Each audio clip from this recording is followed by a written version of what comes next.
At the beginning of Zen, a man arrives in China from the West. Historical records are blurry. Some traditions place his origins in South India, others in the shifting deserts of Central Asia. He carries no army, he carries no gold. He also brings no new empire, no new temple system, and no new scripture for ordinary people to hold and worship. Instead, he brings a highly disruptive force: silence. Spiritual traditions often follow a predictable life cycle. A teaching begins as a raw, living fire. Over time, that fire is captured in words. Those words solidify into organized institutions, and eventually, the comfort of those institutions makes people forget the original fire. Bodhidharma's silence acted as a mechanism to interrupt that decay. It forced a highly successful religion to stop expanding outward and finally look back at its own core. When Bodhidharma arrived, ancient China was enduring centuries of warfare, shifting borders and falling dynasties. People did not seek out religion merely out of philosophical curiosity. They needed a refuge from the extreme fragility of life. To integrate into this society, Buddhism evolved into an institution of immense physical merit. Elites patronized massive projects, carving monumental stone Buddhas into mountainsides to secure cosmic protection. This physical devotion was matched by a massive textual effort. Looking at this surviving scroll of translated sutras, you can see the dense volume of text monks were producing, hoping to find awakening through meticulous copying.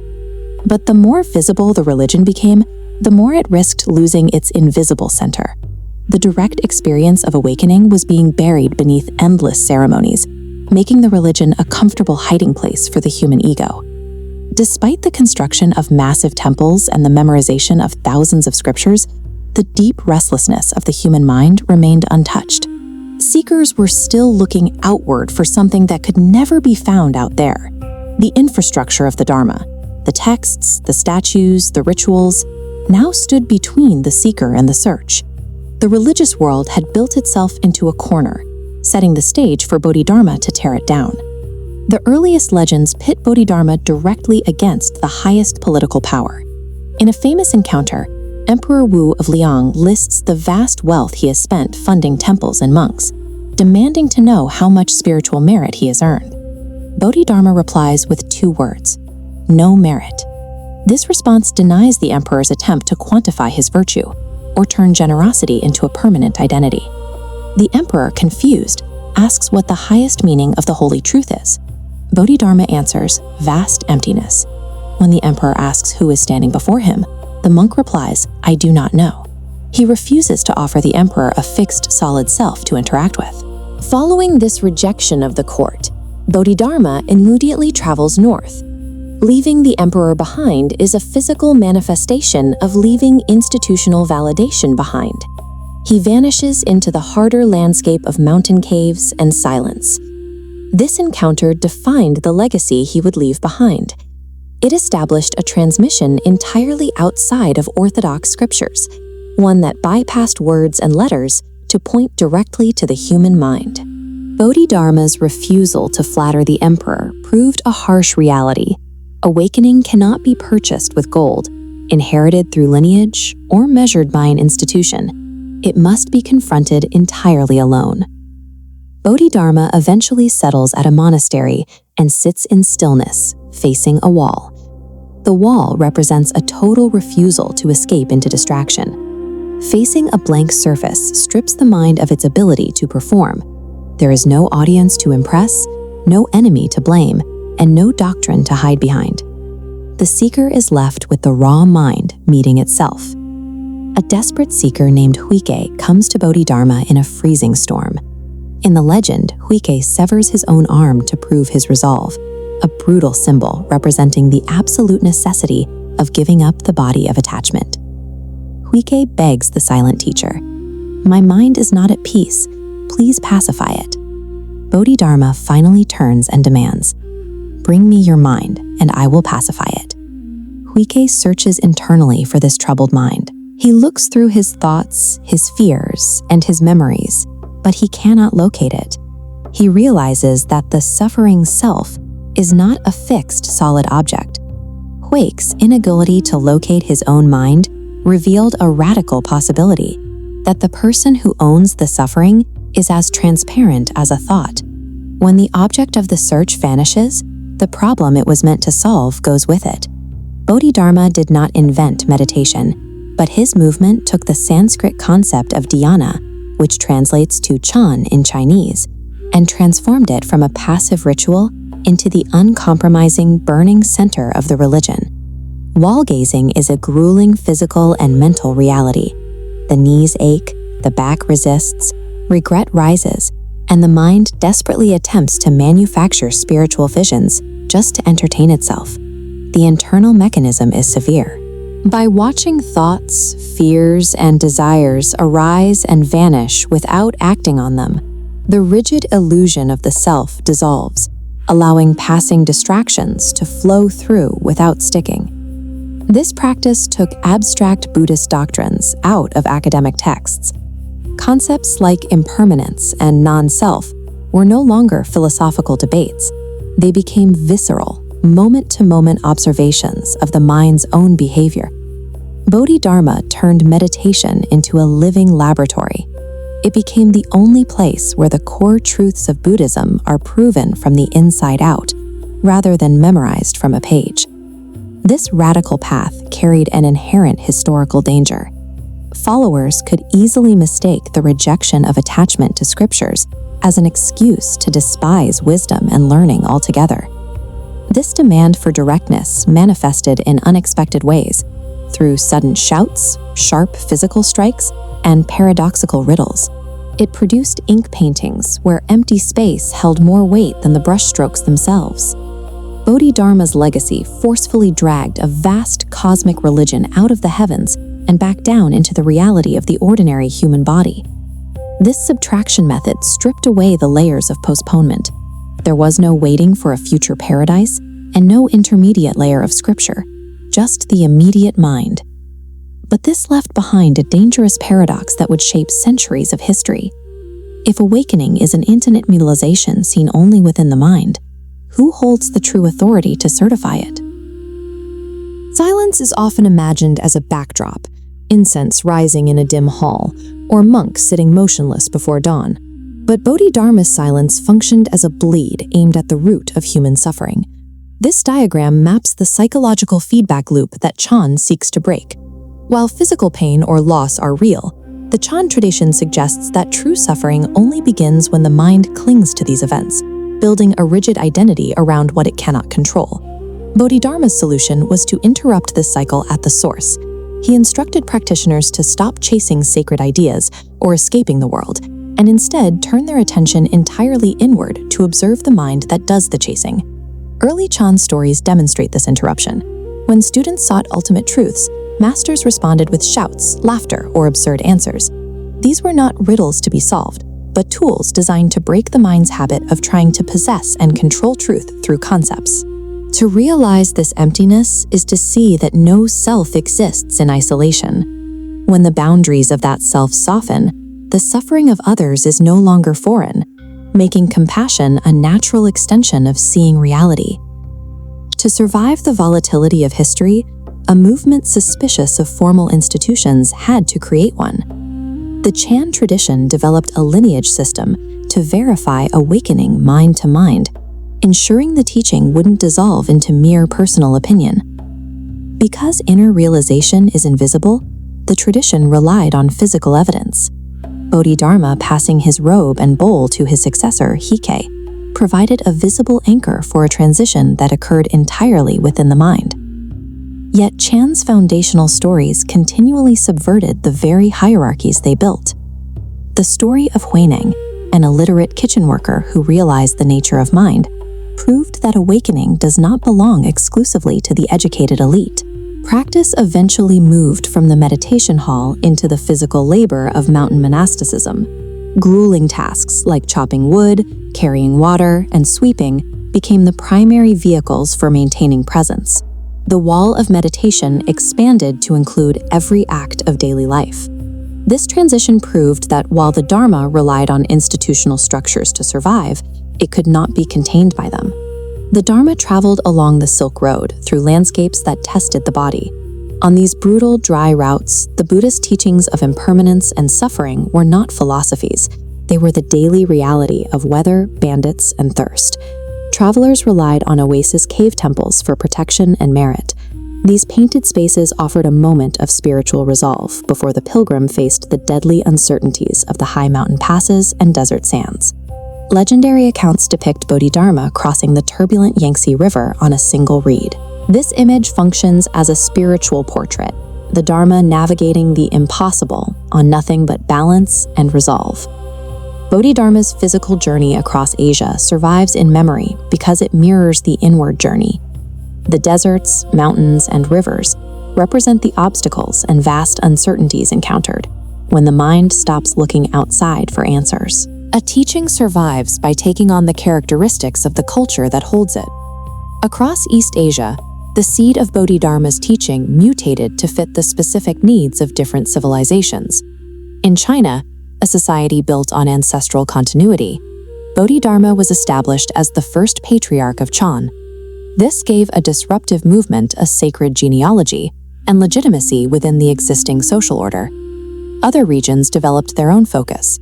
Korea's Seon tradition emphasized intense questioning and inquiry. Japan's Zen integrated severe discipline and aesthetics. In Vietnam, Thiền blended meditation with poetry and responsibility to the state. Every culture dressed Bodhidharma in its own robes, but the central challenge remained the same, forcing the practitioner to ask if they are truly awake or merely repeating the symbols of awakening. The linguistic journey of the Sanskrit word dhyana into Chan, Zen, Seon, and Thiền shifted the focus of the path. It moved the goal from the study of distant scriptures to the immediacy of present moment realization. This emphasis on direct seeing moved into East Asian aesthetics, where empty space became active. In painting, poetry, and tea ceremonies, the unadorned and the silent were used to suggest the nature of the mind. However, this artistic translation carries a risk. A practice of rigorous discipline can easily be mistaken for mere aesthetic minimalism or beautiful decoration. Bodhidharma's silence is only truly translated when it is applied to the mind. The story is meaningful only when the practitioner can face their own anger or fear with the same directness Bodhidharma brought to his wall. History eventually produced a paradox. The teacher who pointed beyond forms, scriptures, and idols became one of the most recognizable visual icons in global Buddhism. Traditional portraits emphasize his fierce, unblinking eyes and rough features. This visual harshness protects the teaching from sentimentality, reminding the viewer that awakening often requires the collapse of our spiritual fantasies. The sacred image serves a psychological necessity. Because pure abstractions are difficult to maintain, the invisible meaning of the Dharma requires a physical body to act as a doorway for the practitioner. In Japan, the severe monastic resolve of Bodhidharma was softened into the Daruma doll. This rounded figure, designed to return upright after being pushed over, turned a radical monk into a household symbol of perseverance. This visual severity acts as a check against spiritual complacency. It suggests that the path to waking up often involves the disappointment and failure of the very ego we are trying to protect. Buddhist history is a constant negotiation between form and emptiness. Without form, the teachings vanish into abstraction. Without emptiness, the forms harden into idols. The sacred image of Bodhidharma contains its own warning. It is an icon that commands the viewer to look past the face and directly into their own mind. The final question is what happens to a radical teaching once it gains institutional authority? As Bodhidharma's silence entered the worlds of politics and power, the struggle to maintain its directness would become the next chapter of the story. Bodhidharma supposedly turned his back on an emperor. He offered no flattery, refused to validate the court's religious merit, and simply walked away. Yet centuries later, this solitary outsider became the founding ancestor of institutions that emperors, warriors, and states could no longer ignore. Even the most radical teaching eventually meets the practical demands of survival. Monks needed places to practice. Texts required copying. Buildings required repair. To outlast the winter, a spiritual movement needs a roof. And so, a lineage that originally pointed entirely beyond words began to accumulate names, records, donors, and large tracts of land. As Chan communities developed in China, They gathered serious social and religious power. This introduced a new kind of risk, a teaching that bypasses words and concepts can liberate the mind, but it can also be exploited to avoid accountability. Claims of direct realization easily harden into unquestioned authority, and living lineages risk becoming spiritual aristocracies. Over time, this institutional flexibility allowed Zen to weave itself into complex political structures. In Japan, for example, the tradition interacted directly with samurai elites.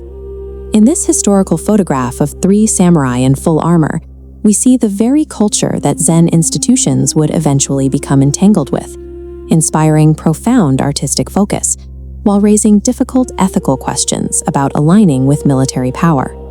Because Bodhidharma's original message was a direct refusal of religious accumulation and status, his image remains a persistent critique of the very institutions built in his name. He asks every generation if they are preserving the actual fire of awakening, or if they have settled for merely decorating themselves with the ashes. During the 9th century, the Tang dynasty cracked down on the growing wealth of Chinese Buddhism. The state closed monasteries, confiscated temple lands, and forced monks and nuns back into lay life. Traditions that relied entirely on heavy institutional infrastructure suffered massive losses. Chan survived this era of destruction largely because it was decentralized. If a teaching depends entirely on a palace or a grand library, the physical fall of that building completely erases it. But because Bodhidharma's radical legacy lived instead in the gestures, daily habits, and portable practices of individual teachers and their students, it could go underground and wait out the political pressure. Within this surviving network, practitioners wrestled with their own internal tensions. One of the most famous debates centered on how awakening actually happens. We naturally want the prison door to open in a single, sudden flash of insight. But human habits run deep, and integrating that insight into daily life requires grueling, gradual cultivation. The resilience of the tradition proved that Bodhidharma's wall does not require an empire, a golden altar, or imperial sponsorship. A prisoner, a refugee, or a soldier can face it just as easily as a monk. It requires only a human being willing to face their own mind when all external structures are stripped away. It is tempting to view Zen strictly as a timeline of famous masters, lofty patriarchs handing down wisdom on mountain peaks. But mountains are held up by the earth beneath them. The legacy was carried by the nameless individuals whose daily labor, fear, and endurance actually kept the monasteries functioning. We see this philosophy alive in this image of a monk sweeping dry leaves from a stone courtyard. Chan elevated chopping wood and carrying water into direct expressions of meditation. The work itself becomes the wall. If a person cannot be present while washing a bowl or sweeping a floor, the concept of enlightenment remains entirely abstract. This emphasis on the ordinary reached the wider public, bypassing elite philosophy entirely. You can see that broad appeal in these dense clusters of traditional red Daruma dolls. They represent a popular, bottom-up devotion, where lay people adopted the fierce monk as a symbol of endurance, a physical reminder of the vow to return upright every time life knocks you down. A person painting a single eye on a wooden doll might not be debating the finer points of emptiness, but they understand suffering, and they understand the need to persevere.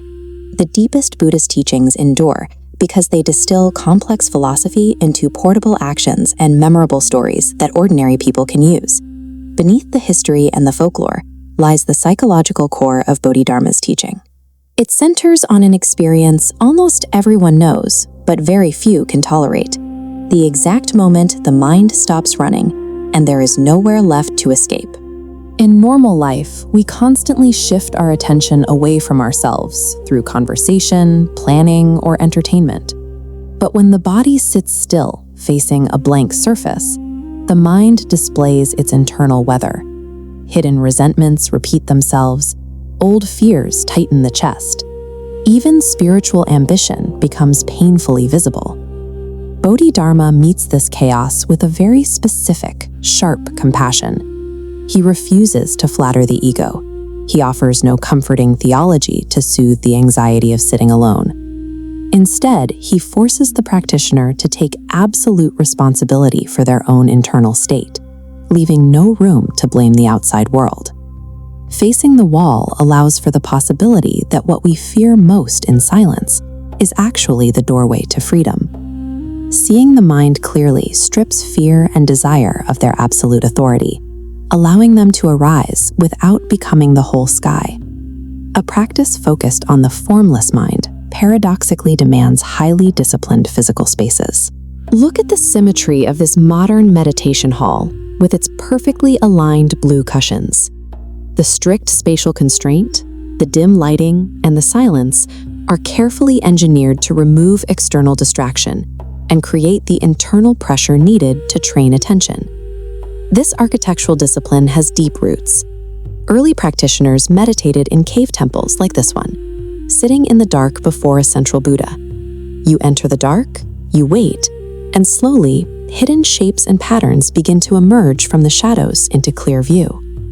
Beyond architecture, the tradition developed a vocabulary of severe living symbols. There are the famously unblinking eyes of Bodhidharma, demanding absolute vigilance. And there is the fading resonance of a bronze temple bell, like the one hanging from this red frame. A bell does not deliver a lecture on impermanence. It simply rings, and the truth of passing time is heard directly. These spaces and symbols share a deliberate, severe simplicity. They are designed to bypass the intellect's defenses without offering any comforting spiritual entertainment. They give the mind nothing to hold on to, which is exactly what it needs to finally let go. We are left with a massive historical paradox. A teacher who warned against attachment to form became one of the most recognizable faces in Asian art. A path that explicitly pointed beyond words generated entire libraries of literature and highly ritualized cultural traditions. The tradition navigates this by distinguishing between forms that are transparent and forms that are opaque. A transparent form points through itself, directing the mind toward truth. An opaque form stops the eye, becoming just another object for the ego to possess, whether a beautiful statue or an impressive lineage title. Bodhidharma's famous dismissal of written texts is a warning against confusing the map with the territory. When he points away from ancient scrolls like this one, he demands the teaching move off the page and into direct experience. A medicine bottle is only useful if the medicine is actually taken. This leaves every practitioner with an inescapable ethical test. If a claim of direct insight leads to arrogance, or if a teaching of emptiness results in indifference to suffering, something has gone wrong. Bodhidharma's severity is only meaningful as a way to cut through delusion. Without that focus on compassion, discipline easily curdles into mere cruelty. Today, Bodhidharma's unblinking stare has crossed into the 21st century. His image has fractured across global culture, appearing on merchandise, meditation apps, and digital screens, far removed from the strict discipline of the ancient monasteries. This widespread visibility carries a distinct modern danger. As the calming aesthetic of Zen travels widely, the rigorous, uncomfortable reality of the wall is discarded. We isolate our faces in the cold, shifting glow of our smartphones, using mindfulness for relaxation while ignoring the demanding discipline it requires. We live in a society obsessed with constant stimulation, where we can scroll through the night to avoid a single moment of vulnerability. Bodhidharma stands in direct opposition to this instinct, offering an ancient, uncompromising demand to sit still and look directly at our own suffering. The silent monk from the West survived empires, political suppression, and the passage of centuries. The most urgent question now is whether a teaching born in ancient uncertainty can still force a distracted world to stop running, put down the screen, and finally face the wall.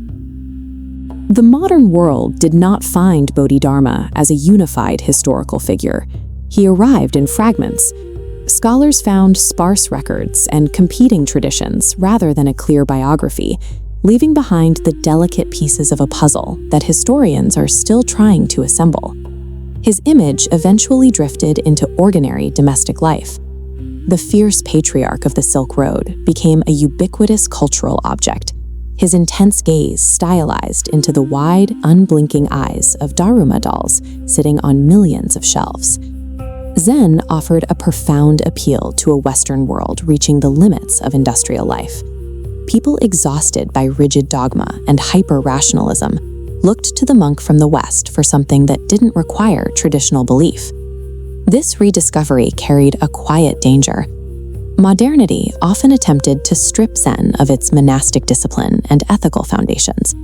We tried to turn a rigorous path of liberation into a comfortable psychological aesthetic. Historical uncertainty did not destroy Bodhidharma's power. It forces us to face his underlying spiritual question directly. Without the safety of a confirmed biography, we are left only with the challenge his image represents.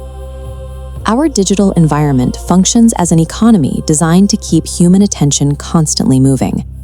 Every notification and scroll ensures the mind stays in a state of perpetual flight, never staying in one place long enough to see itself. This creates a specific psychological friction. Anxiety and spiritual hunger grow alongside technological abundance. We are more connected than any generation in history, yet we remain fragmented, living in pieces of our own attention. We have infinite access to ancient teachings, yet we find ourselves unable to sit quietly with a single breath for even 10 minutes. Information has increased, but the capacity for stillness has dwindled. Bodhidharma's wall has changed form for the 21st century. It is no longer a physical cave at the edge of a mountain. It is the terrifying quiet of a room the moment the device is turned off and the distraction ends. He issues a challenge to our culture of self-optimization. He asks us to investigate the very self that we spend our days trying to express, display, and improve. The wall offers the force necessary to stop the exhausting machinery of a digitally performed identity. It provides the interruption that modern life is designed to prevent. Sacred symbols often enter a second life in the global marketplace. The fierce patriarch becomes content. Zen becomes a style of luxury minimalism. The symbols of awakening are repurposed into a background for spiritual consumption. This creates a conflict in direction. Bodhidharma's teachings point toward the dissolution of the ego, while the marketplace encourages us to refine and possess the sacred for our own benefit. Turning a monk who preached no merit into a lifestyle brand remains a profound irony. He told an emperor that temple building and religious status carried no weight.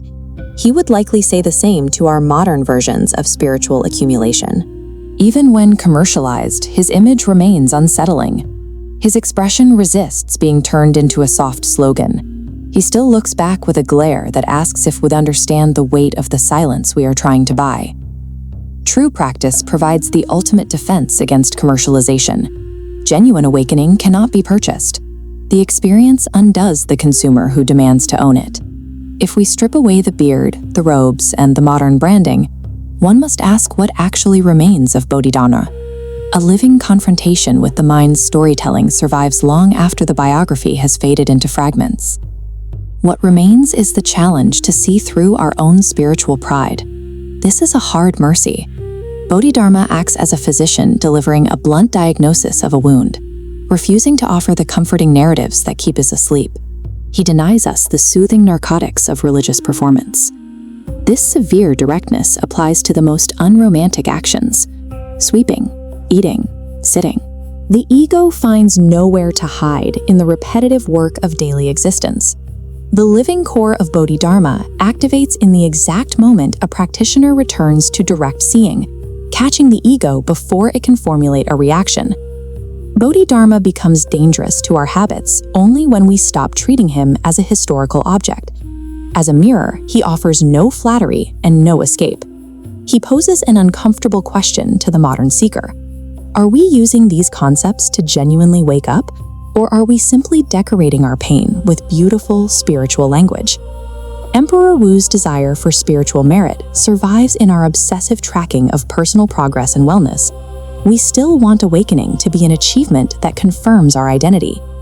Even a beautifully crafted documentary risks becoming another product to be consumed and forgotten. The media itself must face the possibility of becoming another distraction. A tradition only stays alive if we allow this ancient mirror to interrogate our institutions and our hidden pride.